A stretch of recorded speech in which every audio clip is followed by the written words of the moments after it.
This next guy, he's been a snap battle champion, right? Yeah, and he posts a naked picture of himself every Yeah, month so on his look him Facebook. up on Facebook. He's got naked pics and a snap battle belt. Please welcome Brian Kearley.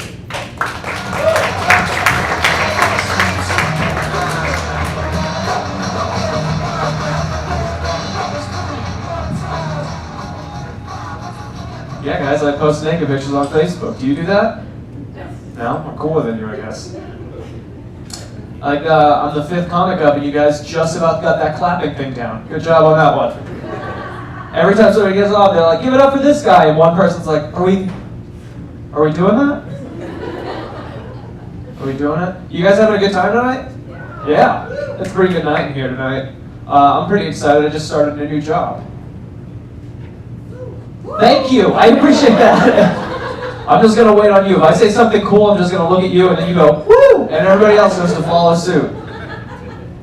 I just started a new job. I like it a lot. Stop texting, bro. I'm talking to you. You're the one texting. I'm filming this. Submit it to HBO.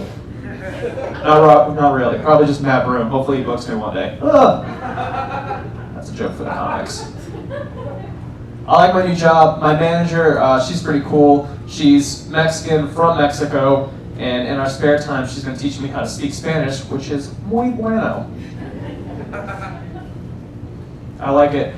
Learned a bunch of new Spanish words and phrases. The other day, we were having one of our quick lessons. She's like, "Ryan, I'm going to teach you a new word today. I'm going to teach you the word fracaso." It's like, "Oh, okay, cool. Why are you teaching me that word?" She said, "Brian, you're a 27-year-old cashier at a Mexican fast food restaurant. You should know how to say failure in Spanish."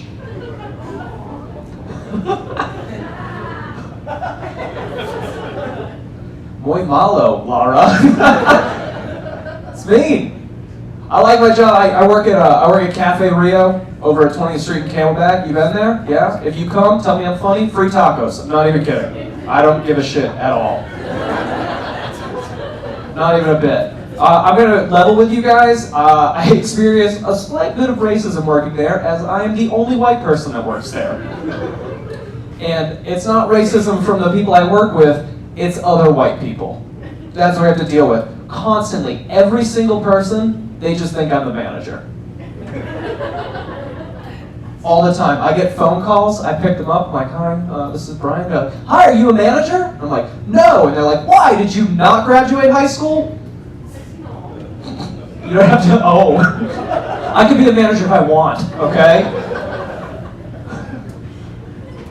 White people always, they immediately, like, managers are dressed differently, and I am not. I dress like a scrub. I was cleaning trays the other day, and someone stormed over me, and they're like, "I want to put a complaint on one of your employees." And I was like, "Well, you should tell my boss. She's right there staring at me in Spanish." Yeah, do you know what that looks like? Hang on, I'll show you. Oof. Laura's got a fierce gaze, I'm telling you. For a little bit, there was another white guy that worked there, and I thought, "Are you fucking texting again? Dude, you're like, you must get caught in school all the time. You put it between your legs, like, 'Oh, my cock looks real good today.' Yeah, teach, you want to get a look at this? Come on, man, just like fucking 6 more minutes." Killing me. What's your name? Tanner? You fucking piece of shit, Tanner. We got Tanner, you're Quentin's, bro. I know it. You know how I know? Because only Quentin be friends with a Tanner. Eyes on me, you look at your dick again, I'm gonna jerk it off, I swear to God. We got one other white guy that works with me for a little bit, right? And I thought it was gonna be cool, I thought it was gonna be like me and him against every other Spanish person. No, dude just started flexing on me immediately. Pissed me off so bad. Ugh. Came up to me one day, she's like, "Brian, we got a big meeting coming up at corporate, and I'm going to need you to, you know?" And I was like, "I do not know, Sam. I have no idea what you're talking about." She's like, "We got this meeting, and you're just going to need to shave." I was like, "Oh, yeah, I'm not going to do that, Sam. For one, this big meeting at corporate is us just driving to Glendale to taste test pork. And two, I make minimum wage. That's not a shaving wage." You're gonna have to pay me at least $10.50 an hour for that. At my work, this is a true story, I recently had to report my lesbian Mexican boss for sexually harassing me. And we call that a victory for white people. It was weird. I'm going to tell you what happened, and you're going to be like, that might not be sexual harassment, but I assure you it is. I've watched the videos. I know.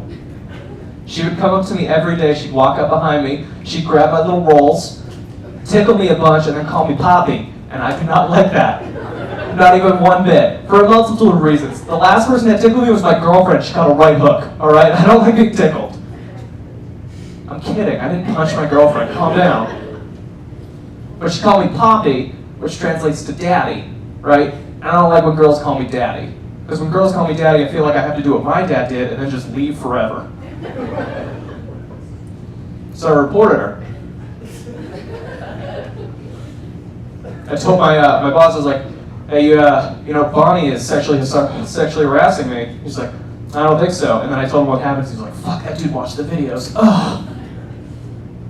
And the only reason that I reported her, because she's been doing this for like 4 months, is because after she was harassing me, she started talking shit about me. That's rude, right? I mean, like, you can molest me, but don't call me a slut afterwards. Come on.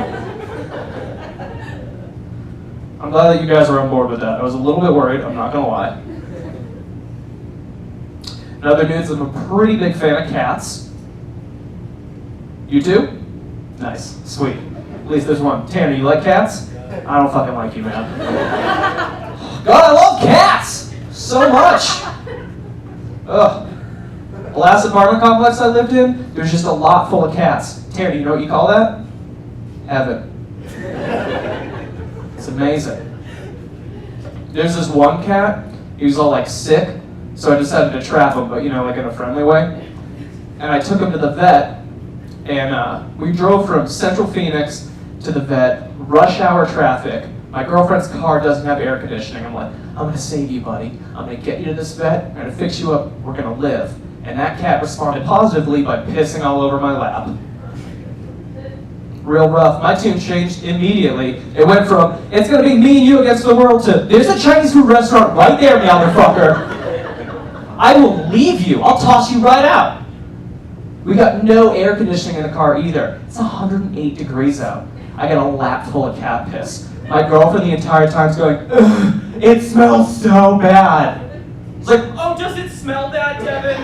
Does it? I got cat piss on my lap. You know what that feels like? Warm Jell-O. The worst. Christ. There's a lot of upper class adults here. One thing we all have in common, every person here has peed their pants once, right? Don't even lie to me, Tanner. I know you did it yesterday. I'm kidding. Nice. Everybody has peed their pants. It's the worst thing ever. You know what's worse? When a feline does it for you. Just make an eye contact.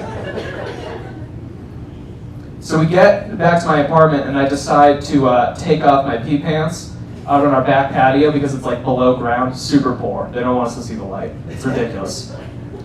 And I hang them up, and I'm completely naked, and I turn around, and hanging over my little railing is my neighbor's 3-year-old daughter. And I was just like, shit. Maybe if I don't move, she won't see me. Like a T-Rex. And we made eye contact for like 30 seconds. And then she looked down at my penis, looked back up at me, laughed, and then ran away. And I was like, you get back here, you lady! So I gotta go tell her mom next door. I've never met her before, but you gotta nip that in the bud. You can't have a 3-year-old going, Mommy, I saw a penis today. It's gonna raise questions. So I knock on the door, and I gotta tell you guys, I have a type, okay? I'm not proud of my type, but I have a type when it comes to women. And that type is white trash hot chicks. Oh, love them. I open the door, this woman opens up the door, she opens up the door rather. Honestly, hottest white trash hot chick I've ever seen in my entire life. It was just like, have you seen Pulp Fiction? They had that halo around her, like when you open up the briefcase. It was amazing. So, like Blake Lively in the Town Hot. I was like, I'll buy you drugs right now. I love it. So I was just like, hey, I don't want this to be weird or anything, but, your daughter may have just seen my penis. And she went, It's not the first time that's happened. What? I'm sorry, that's the wrong answer. All right, I was about to be this kid's dad. Now I gotta call the cops. I'm glad that you guys don't like child abuse. I'm a big fan of that one.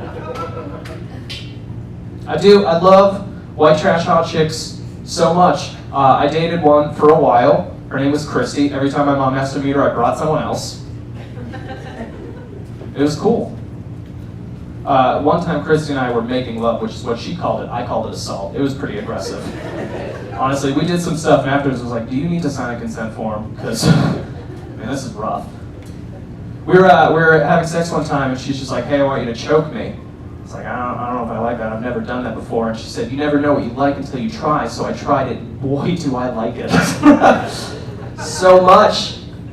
But I'd never choked somebody before, so I just kind of did like a light grasp on her. You know what I mean? She's like, come on, choke me harder. I'm like, I don't know, okay, here. She's like, no, choke me harder. Choke me like this. And then she started choking me, and I learned two very important things that day. One, I do not like to be choked. And two, this bitch is way stronger than me. All right, guys, my name's Brian Kearley. Thank you so much.